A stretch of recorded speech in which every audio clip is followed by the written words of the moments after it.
Olá, olá, bom dia, bom dia. Começando mais um culto, bom dia, boa tarde, boa noite, né? Começando mais um culto no lar nessa quarta-feira, na correria. Tinha tempo que eu não passava esse aperto de tempo. Já tá chegando aqui, mas deu tudo certo, graças a Deus. Vamos lá pensar em uma musiquinha? Semana passada eu pensei em cantar uma que eu nunca tinha cantado, cantei outra repetida, né? Mas é impossível cantar uma que eu nunca tenha cantado aqui. Pelas terras da Judeia,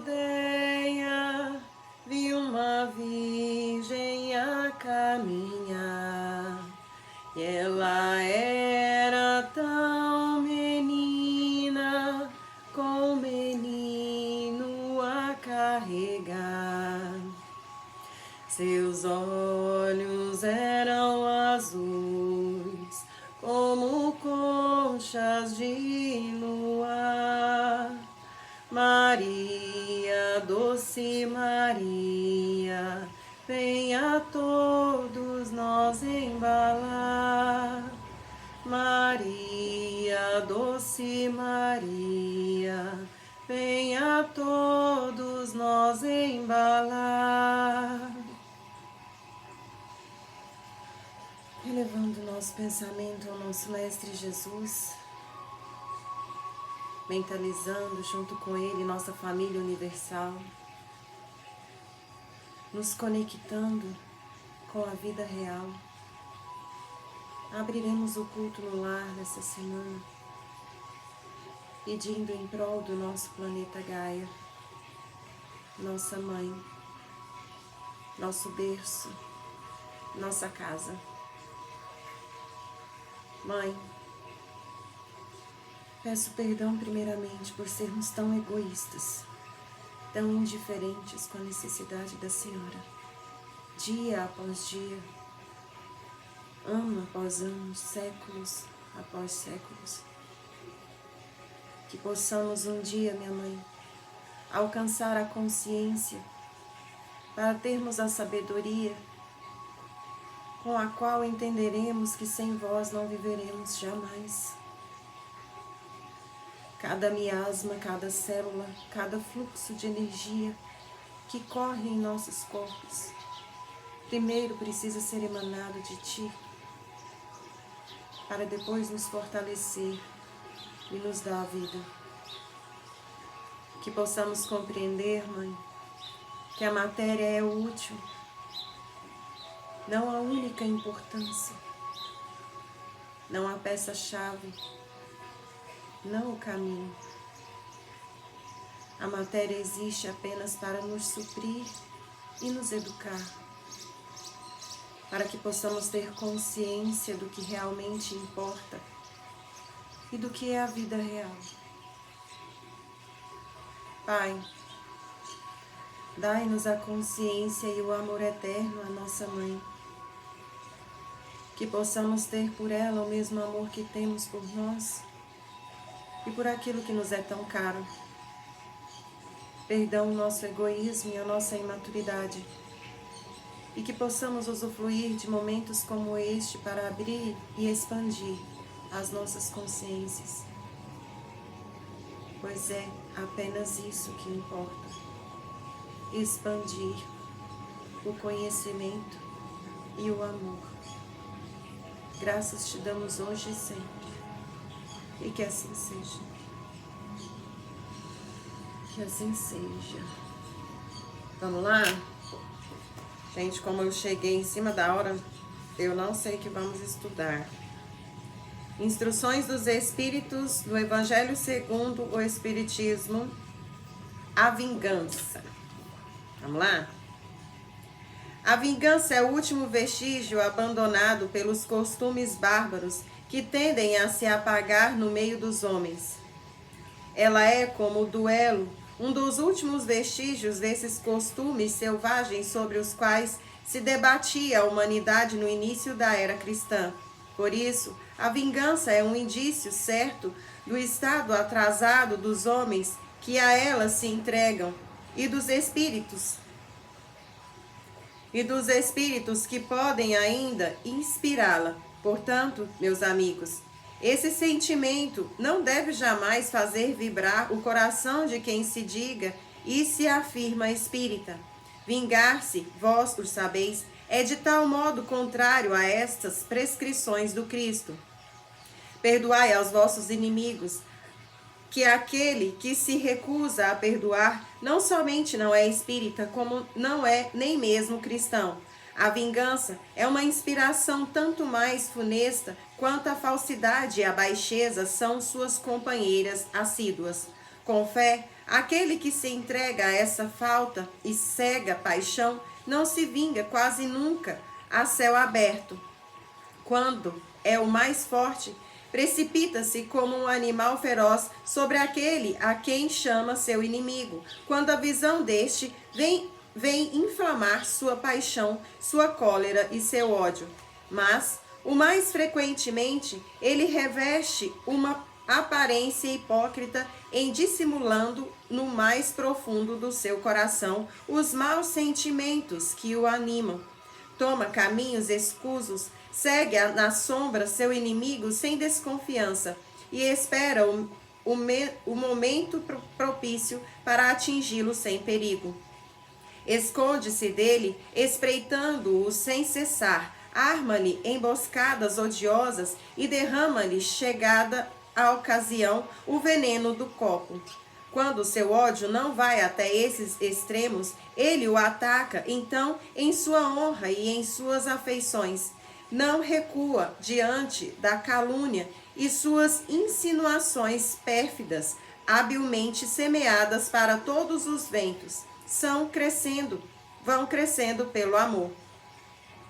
Peraí, deixa eu ler isso aqui de novo. Não recua diante da calúnia e suas insinuações pérfidas, habilmente semeadas para todos os ventos, vão crescendo pelo caminho. Por isso, quando aquele que persegue se apresenta nos lugares onde seu sopro envenenado passou, espanta-se de encontrar rostos frios onde encontrava outras vezes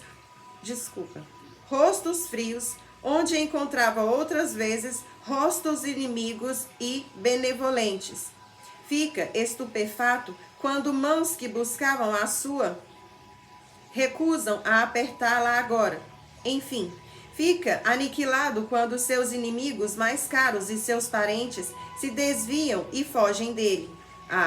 O covarde que se vinga assim é 100 vezes mais culpável do que aquele que vai direto ao seu inimigo e o insulta de rosto coberto. Para trás, pois, com esses costumes selvagens, para trás com esses usos de outro tempo, todo espírita que pretendesse hoje ter ainda o direito de vingar seria indigno de figurar por mais tempo na falange que tomou por divisa. Fora da caridade não há salvação, mas eu não poderia deter-me em semelhante ideia de que um membro da grande família espírita possa jamais no futuro ceder ao impulso da vingança, de outro modo senão para perdoar. Jules Oliver, Paris, 1862. Falar o que da vingança, né? Eu acho que hoje em dia a gente já tem essa consciência de que a pessoa que tem o ato de se comportar desse jeito não é uma bobisca, né? A gente também tem o hábito de achar que vingança é só quando você vai lá e fere a pessoa fisicamente, né? Lá eu vou me vingar de fulano, vou lá, vou passar o carro por cima, sei lá, vou fazer qualquer coisa. Não, vingança não é só isso não, tá? Vingança é maldizer. Você fez algo, a pessoa fez algo que te incomoda, né? Em vez de você ficar ali torcendo, não fala nada, né? Já que você não tem maturidade espiritual, não tem evolução espiritual para ficar feliz pela felicidade dos outros, você fica calado. Ao invés de ir lá maldizer, né? E falar, nossa, você acha, fulano merece isso? Não, não sei o que, não sei o que. Então, isso também é uma forma de diminuir a pessoa, não deixa de ser uma vingança. O que mais que é uma vingança? A indiferença, né? Você sabe que a pessoa tá ali precisando de um suporte, precisando de uma ajuda, precisando de um apoio. Ah, não vou fazer isso não. Que você lembra? Ano passado, o que fez comigo? Tô nem aí, tá colhendo o que plantou. Isso também é uma forma de vingança, tá? Então vamos esclarecer aí os nossos pensamentos e nos atentar para a frase que finalizou a leitura. Fora da caridade não há salvação. Beleza? Deixa eu tomar uma água aqui, gente. Não gostei muito dessa trilha sonora, não. Será que eu consigo mudar aqui? Oh my God, não gostei. Deixa eu ver essa daqui. Tô indo, gente.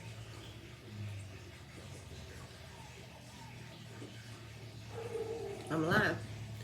Livro dos Espíritos.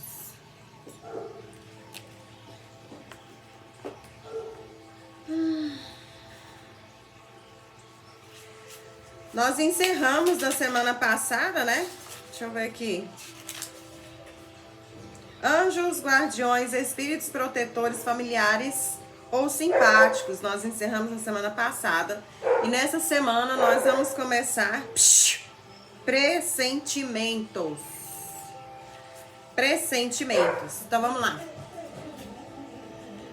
Pergunta de número 522. O pressentimento é sempre uma advertência do espírito protetor? Perguntou Allan Kardec para os espíritos e os espíritos responderam. O pressentimento é o conselho íntimo e oculto de um espírito que vos quer bem. Está também na intuição da escolha que se faz e é a voz do instinto. O espírito, antes de encarnar, tem conhecimento das principais fases de sua existência, quer dizer, do gênero de provas nas quais se obriga.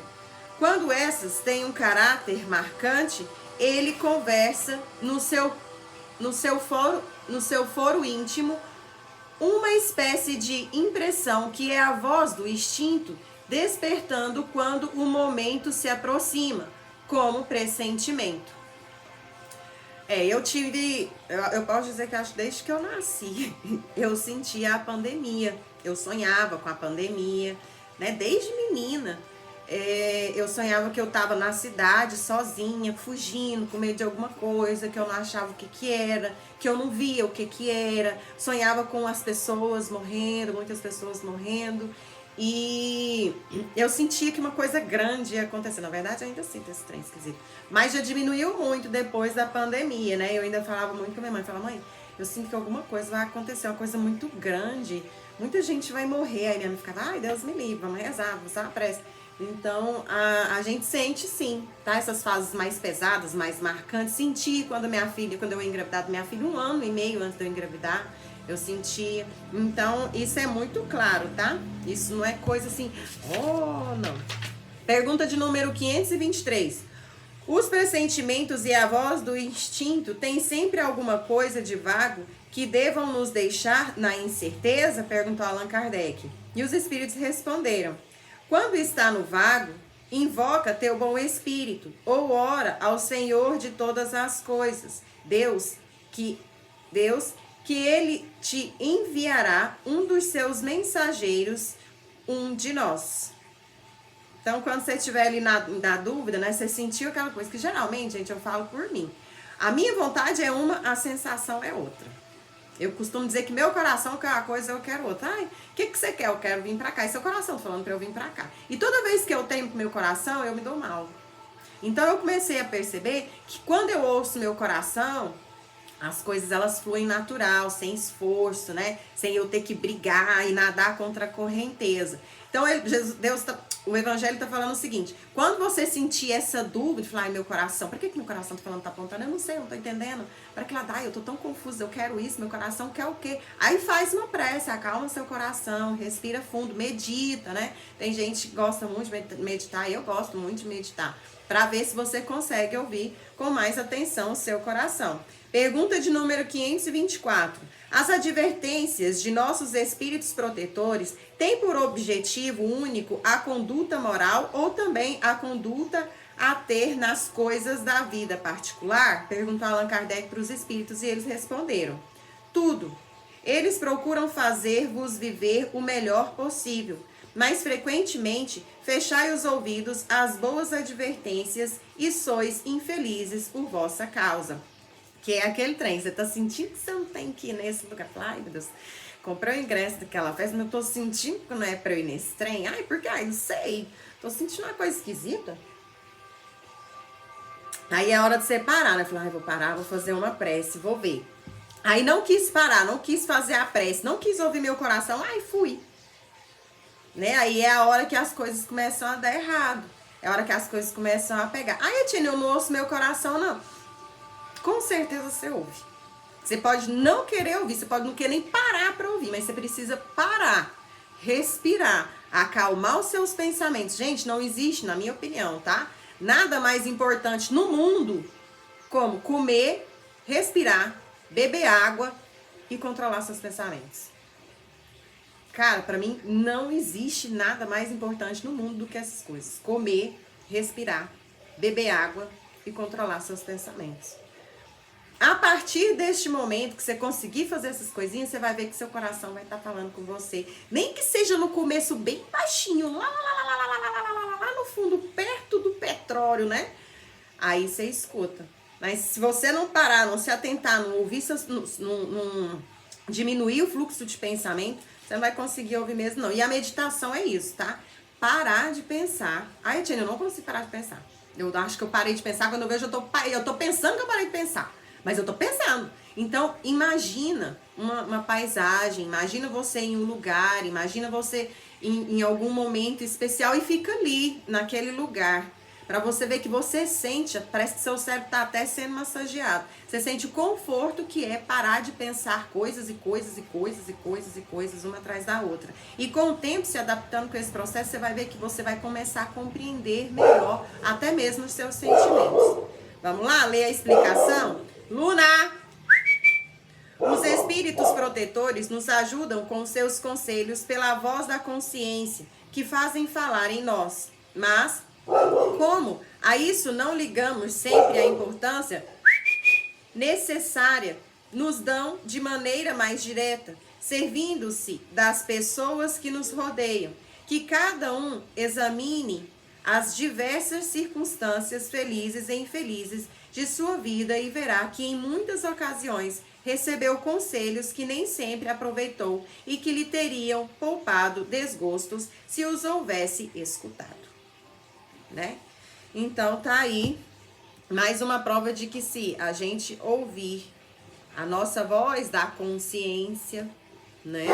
Aquela vozinha que fica lá no fundinho, gritando, esguelando, implorando para você ouvi-la. Quando você começar a ouvir com humildade, tá? Porque tem que ter muita humildade. Por que tem que ter muita humildade para ouvir a minha própria voz? Porque dificilmente a sua voz vai te direcionar para o lado que você quer. Para não dizer quase que nunca. Até você conseguir educar a sua mente, a sua consciência, a sua moral. Quando você conseguir educar, aí sim vocês vão começar a caminhar juntinho ali, talvez um dia paralelo. Mas até você conseguir educar a sua moral, raramente, muito raramente, a seu coração, né? Assim que eu falo sobre o meu, seu coração e a sua vontade vai falar a mesma coisa. Beleza? Vamos lá? Tapa na cara semanal?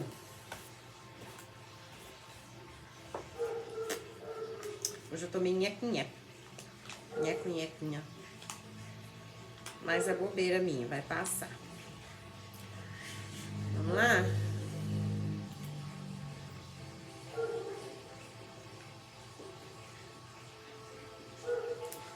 Ama. Leitura de número 63. Sugestões oportunas de C. Torres Pastorinho. Editora Vozes. Ama. Queres melhorar tua espiritualidade? Ama. Queres receber as bênçãos do Pai? Ama. Queres ajudar aos que contigo obreiam na estrada? Ama. Queres distribuir benefícios aos que sofrem? Ama. Queres ser perdoado dos erros que cometestes? Ama. Queres purificar-te das culpas do pretérito? Ama. Queres libertar-te das peias dos vícios? Ama. Queres apagar as ofensas dos que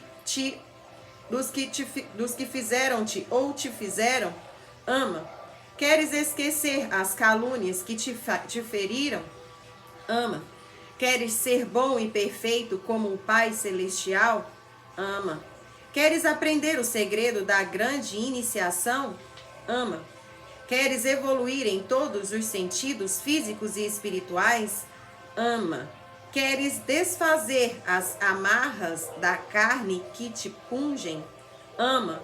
Queres adquirir as virtudes heróicas no grau mais elevado? Ama. Queres atingir a perfeição máxima de Cristo na terra? Ama.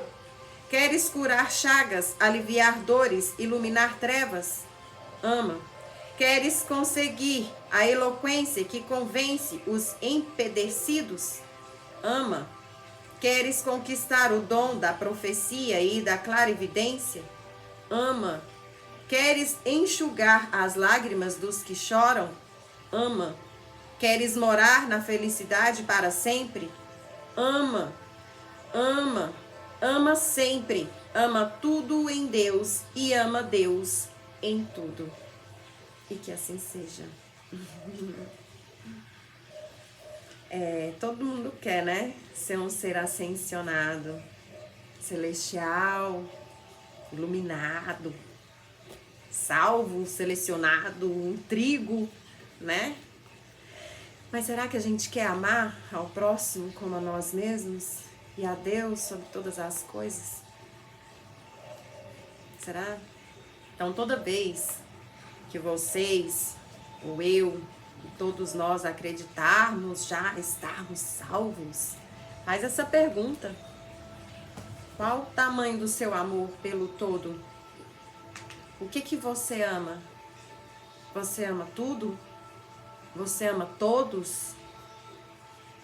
Se não, se tem alguma indiferença, algum apontamento, algum julgamento, então não. Você ainda não é um trigo. E eu me arrisco a dizer que quase nem existe tais trigos. Porque nós não sabemos amar a nós mesmos. Nós não sabemos entender o que se passa dentro dos nossos corações.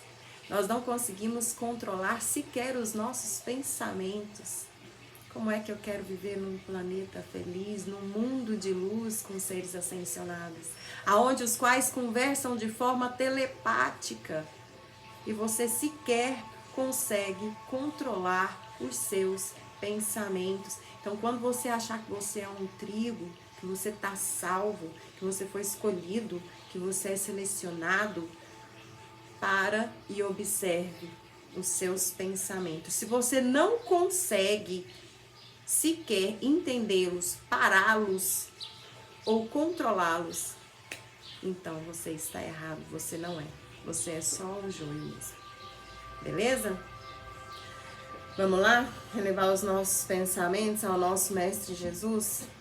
Agradecer a Ele o discernimento que Ele nos passa, para que possamos compreender que estamos distantes demais do objetivo almejado, de que ainda somos muito imaturos, crianças totalmente e extremamente imperfeitas, que só de acreditarmos já estarmos evoluídas, mostramos tamanha nossa pequenez e imperfeição.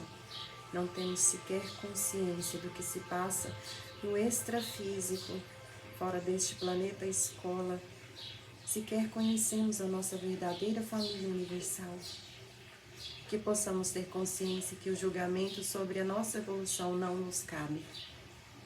Que aqui nos cabe apenas aprender a estudar e controlar o nosso emocional, os nossos pensamentos e aprender a amar. Cumprindo essas tarefas tão simples e básicas, nossos irmãos, capazes de compreender o verdadeiro amor, é que vão determinar o nosso real caminho. Que possamos ter a humildade de compreender essas palavras, para que possamos enfim buscar o verdadeiro ensinamento, sem o ego, sem o orgulho, e com a humildade que merecemos ter, pois sem ela jamais sairemos do lugar. Que possamos ser humildes, que sejamos humildes e equilibrados, e que possamos, além de humildes e equilibrados, ser pessoas amáveis e amar verdadeiramente a nós mesmos e ao próximo. Que a nossa semana se estenda em luz, em paz e equilíbrio. Graças te damos todos os dias, Pai. E que assim seja. Que assim seja. Vamos lá? Ai. Quero um café.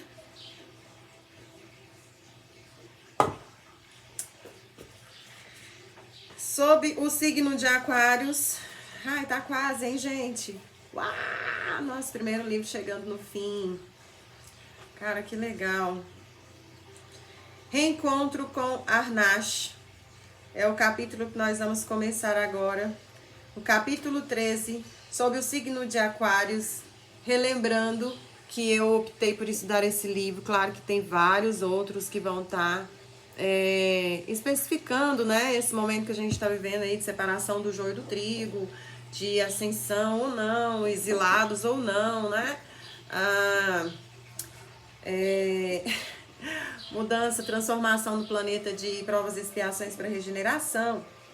Desculpa. E esse livro, ele fala sobre tudo isso.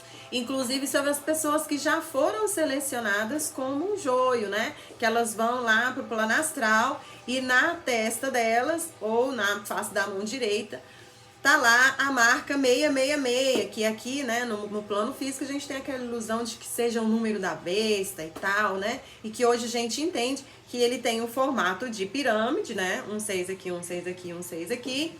E que essa marca nada mais é do que a marca daqueles que já não tem mais permissão para reencarnar aqui no planeta Terra, que já teve todas as suas oportunidades de se melhorar, de crescer, né, de evoluir, de seguir o caminho deixado aí o mapa por Jesus Cristo e optaram por não, quiseram ficar na crueldade, na maldade, e infelizmente gastaram todas as suas oportunidades e já foram exilados. Várias naves já saíram daqui do planeta Terra, né? Para quem acompanha esse processo aí já tem essa consciência de espíritos que foram exilados para este novo planeta que surgiu.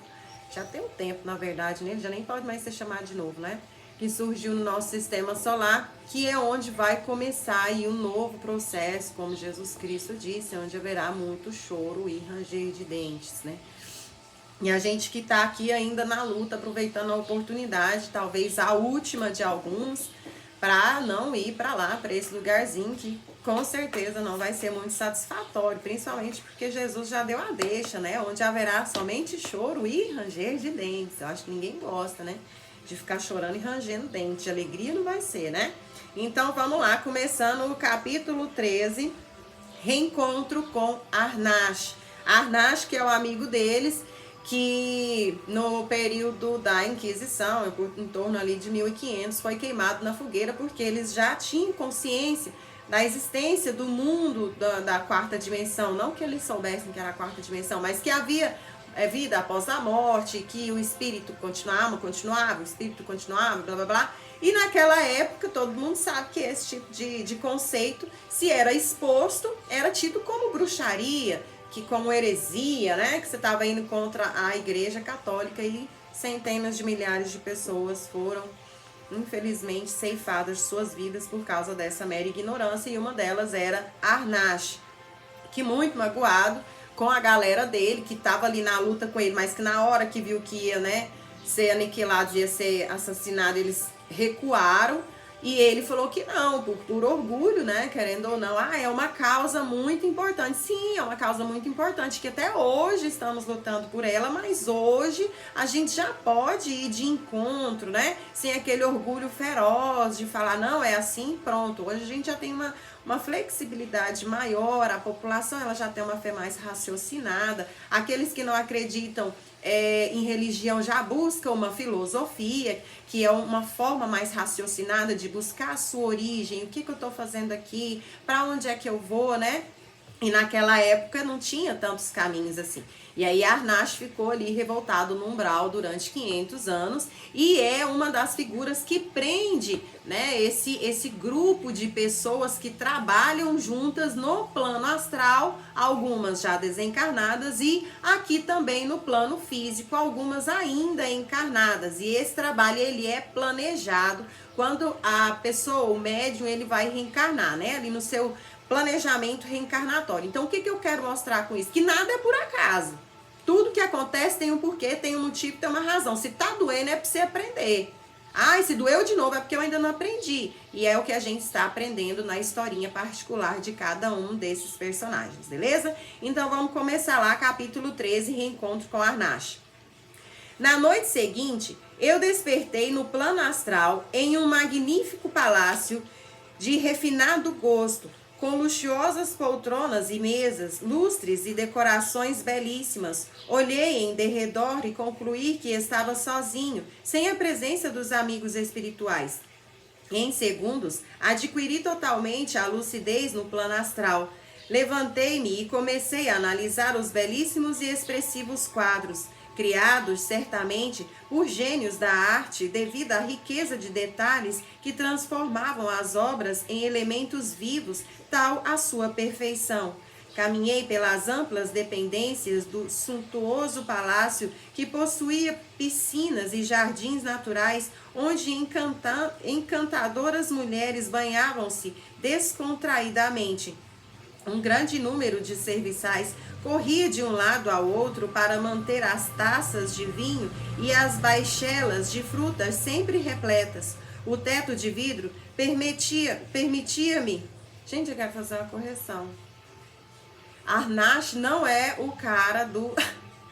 Arnash não é o cara que ele resgatou no último capítulo, não. Que ele é Ramírez, tá? Arnash é o mago negro com quem ele encontrou há um tempo atrás. Eu não sei se vocês lembram, há uns 2 capítulos atrás. Então vamos apagar tudo ali que eu falei de Arnash, que na verdade eu queria falar de Ramiro, tá? Arnash é um outro personagem. Desculpa aí, vamos corrigir no erro. Voltando. Caminhei pelas amplas dependências do suntuoso palácio que possuía piscinas e jardins naturais, onde encantadoras mulheres banhavam-se descontraidamente. Um grande número de serviçais corria de um lado ao outro para manter as taças de vinho e as baixelas de frutas sempre repletas. O teto de vidro permitia-me ver a beleza do luau e das estrelas. O chão impecavelmente limpo, trazia-me conforto e bem-estar. As flores dos jardins exaltavam um forte perfume, diria até mesmo entorpecente. Apesar da formosura e asseio do local, era inquestionável a presença de vibrações pesadas, naturais nos ambientes onde o vício e o escravismo, as paixões inferiores, dominam. Um sangue queimava-me nas veias, impelindo o meu coração a fortes excitações. Eu caminhei longos minutos analisando aquele nababesco palácio. Os servos e convivas não registravam na minha presença, ou talvez tenha sido orientados a não importunar-me. Após avaliar todo o recinto, sentei-me novamente nas confortáveis e refinadas poltronas e fiquei apreciando as belas mulheres com diminutas roupas de banho, brincando com uma bola de plástico na piscina.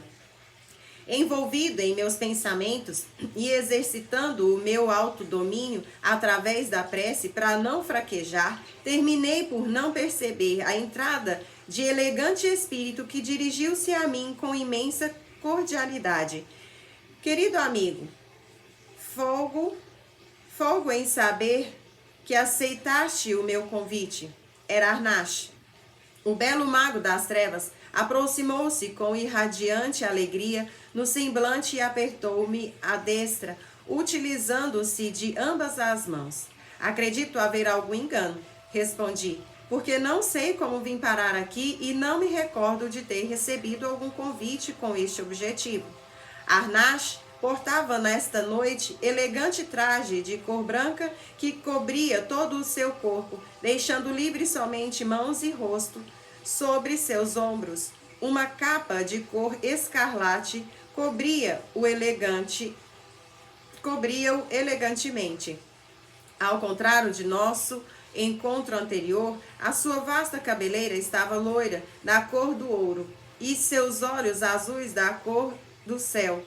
Os seus traços fisionômicos, sem irrepreensível beleza e juventude, cativariam a mais exigente das pretendentes. Ele sentou-se em uma poltrona ao lado da minha e disparou uma sonora gargalhada. Logo após, aquietando-se, mirou-me nos olhos e disse: não há engano algum, meu querido amigo. Está aqui devido aos seus impulsos de tua alma, que tu martirizas com o objetivo de te entregares a uma santidade que não é familiar ao teu irrequieto espírito.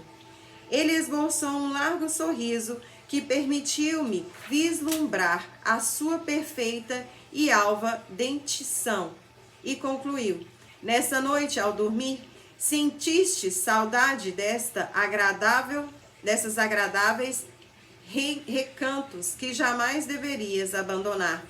Quanta estultice de tua parte abandonar todo o poder para tornar-te um serviçal daqueles que deveriam servir-te. Eu compreendi que tinha ido parar naquele lugar por ter me permitido envolver em sensações inferiores e descuidado da prática diária da oração, orar e vigiar. Mas como poderia isso ocorrer se na noite anterior eu havia passado um inesquecível momento amparando Ramírez e recebendo todo o carinho e consideração de Cristal e dos espíritos amigos? Arnache alcançou-me uma taça de vinho. Eu neguei, mas ele insistiu, dizendo: Roger, meu amigo, já deves ter percebido que, apesar de eu possuir objetivos diferentes dos que Hermes abraça, não me utilizo de atitudes baixas para alcançá-los. Eu creio que o bom senso e a conscientização bastam para abrir os olhos daqueles que se iludem com as crenças cristãs. Eu aceitei a taça com a bebida preparada a partir do fruto da videira de natureza astral e mantive-me em silêncio. O poderoso mago negro serviu-se em outra taça de cristal e disse: vejo que pensas nos acontecimentos de ontem à noite, quando tivestes destacada atuação para resgatar Ramírez de seu mundo interior, que o fazia lamentar o constante inferno que criou para si. Sim, é estranho estar neste local, porque poucas vezes me senti tão liberto de tudo o que me traz aqui, como ontem. De que maneira posso estar ligado a ti se ontem consegui exercer um verdadeiro ato de amor? O elegante mago das sombras deitou o rosto sobre as suas mãos, que estava apoiada no braço da poltrona, e perguntou: um ato de amor em nome do teu próximo ou em nome do seu ego? Eu franzi as sobrancelhas e indaguei: como assim? Arnache acomodou-se na cadeira e, entrelaçando os dedos sobre o seu colo, disse: os homens acreditam amar os seus semelhantes, mas na verdade amam seu ego. Na grande maioria, os cristãos, espiritualistas, espíritas, ou seja lá quem for, fazem a caridade somente para serem reconhecidos e admirados por seus nobres gestos, que demonstram a sua evolução espiritual. Quando são convidados a praticar a caridade invisível aos olhos da sociedade, negam-se. Como diz aquele de quem vocês não conseguem acompanhar os passos, que a mão esquerda não saiba o que faz a mão direita, e tu não foges à regra. Na verdade, tu és extremamente egocêntrico. Vê o livro que está escrevendo? Tu te colocas sempre como personagem central da narrativa por pura vaidade, ao contrário de outros médiuns. Eu apenas sussurrei: eu faço somente o que está ao meu alcance. Se eu tivesse capacidade para fazer trabalhos independentes de minha condição de repórter das coisas que eu vivo no astral, eu faria. O mago sacudiu a cabeça com um olhar cativante e disse: eu não te condeno. Apenas estou te mostrando que tu perdes tempo direcionando as tuas energias para algo que não possuis vocação. Até pode ser que tenhas auxiliado Ramírez apenas pensando no seu bem, mas isso porque ele te é um caro irmão, ligado ao teu destino por diversas encarnações. Mas tu farias isso por um Zé Ninguém? Eu abaixei os olhos e pensei, Arnash tem razão. Será que eu auxiliaria como auxiliei Ramírez se fosse um desconhecido? Creio que não. Eu ainda estou muito longe do verdadeiro amor ao próximo. O elegante espírito do mal chamou-me a atenção e continuou. Ah, Roger, se tu não estivesse limitado pela matéria e relembrasse o passado, verias o quanto já aprendestes nos incontáveis milênios de tua existência e como poderia ter o mundo aos teus pés, se assim o desejastes. O teu espírito foi trabalhado incansavelmente para servir-se da massa de manobra e não para servi-la.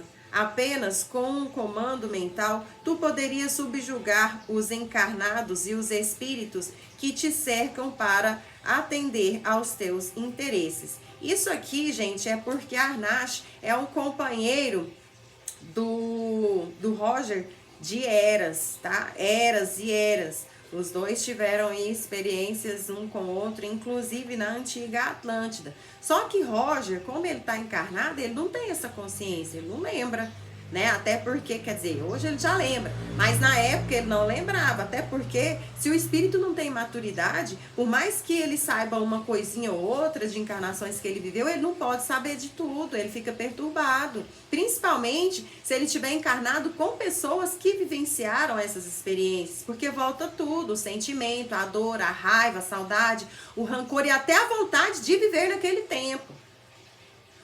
Você olha para o mundo atual e fala, meu Deus do céu, aqui não é o meu lugar, né? Então é por isso que nem todo mundo pode estar sabendo aí das encarnações que viveram no passado, porém é por isso que Arnash fala com ele com tanta intimidade. Os encarnados se dividem em materialistas alienados, que são facilmente dominados pela sua ignorância, e espiritualistas sem fé, dizem crer no mundo espiritual, mas são fracos. Entregam-se à primeira contrariedade.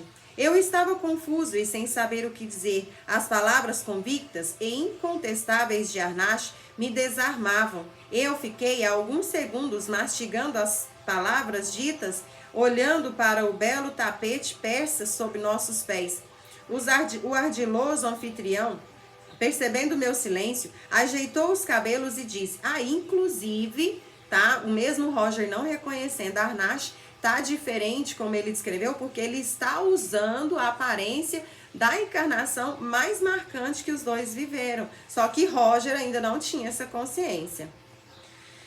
O ardiloso anfitrião, percebendo meu silêncio, ajeitou os cabelos e disse, tu poderás, através de tua mediunidade, elaborar importantes trabalhos se te sintonizastes comigo. Não creio no valor de obras que nascem de minhas mãos sem a orientação de Jesus, respondi.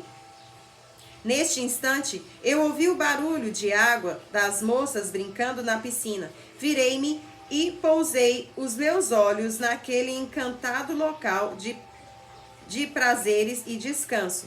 Arnash sorriu e disse, eu já te disse, tu não nasceste para servir, mas para seres servidos. Vê este paraíso onde tu só daria ordens e teria a atenção de todos? Por que trabalhar diariamente e sofrer em um mundo primitivo como o plano físico? Além disso, poderíamos adiantar o teu retorno para o mundo espiritual sem que tu sofras as consequências desencarnadas pelo ato do suicídio. E a gente para aqui para que a gente possa entender que por mais que nós estejamos hoje trabalhando em prol, do mundo superior, da luz, de Deus, de Jesus, do jeito que vocês preferirem, todos nós, absolutamente todos nós, absolutamente nós, todos nós, gente, não tem jeito, todos nós saímos do umbral, todos nós temos amiguinhos lá embaixo esperando a nossa recaída, todos nós temos origens lá no plano inferior. Todos nós. Nossa, até Chico Xavier, todos nós. Nossa, Maria Teresa de Calcutá, todos nós. Não existe um ser pensante neste planeta que não tenha vindo de zonas inferiores. E essa história do Roger mostra isso. Arnash foi um amigo dele de infância na época que eles viveram juntos em Atlântida. Eram grandes amigos, eram pessoas do bem. Devido a um interesse muito grande, a explosão de uma guerra, inclusive, que deu origem ao fim de Atlântida, os dois se direcionaram para o mundo inferior, digamos assim, para as trevas. E através deste processo eles viraram verdadeiros magos negros, né? E aí viveram muito tempo, passaram muita coisa, ajudaram inclusive no processo de influenciação da crucificação de Cristo, da Primeira, Segunda Guerra Mundial. Enfim, isso é um estudo muito grande, né? Eu não vou entrar em detalhes, são livros, não é um livro só, são 3, 4 livros que vão contar essa história. Mas é só para vocês terem consciência que não tem como a gente acreditar que onde nós estamos neste momento, nós já estamos evoluídos. Não estamos, não estamos, não estamos. Falta muito, muito, muito. Ai, tia, nossa, desse jeito é melhor desistir, né? Ai, não dou conta não. Cara, de coração, desiste não. Tá difícil aqui, lá vai ficar muito, muito, muito pior. E se tá difícil agora, é porque já foi muito bom antes, que a oportunidade para estar melhor a gente teve, com certeza. Beleza? Então não desanima não, força na peruca aí, continua a caminhada e controla seus pensamentos. A partir do momento que você tiver educação emocional e controle dos seus pensamentos, aí sim você pode ousar dizer que você talvez seja um trigo. Beleza? Um beijo no coração de vocês. Muito obrigada pela presença de alguns que apareceram, outros que foram embora. Até a próxima. Tchau, tchau, gente. Obrigada.